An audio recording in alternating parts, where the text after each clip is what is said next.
Každá vinohradnícka oblasť, každý región má svoj jedinečný teroár. Radi by sme vám priblížili ten náš, tekovský.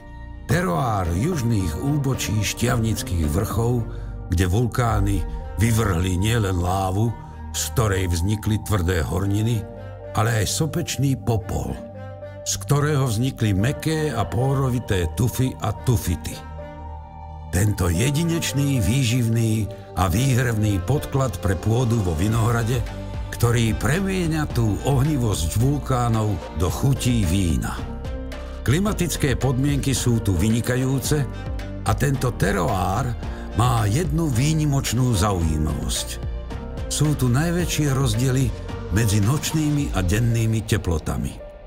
Tu naozaj platí, že hrozno je slnkom sladené a nocou korenené.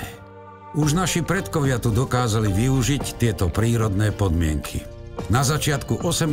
storočia boli vína z tekovskej oblasti viac cenené ako vína prešporské.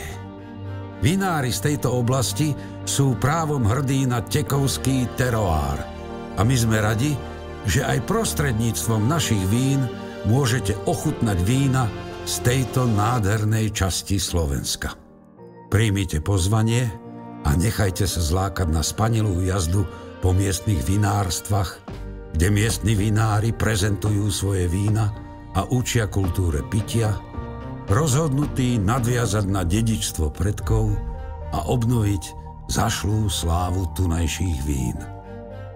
Objavujte teroár Tekov aj prostredníctvom vín Firtus Winery.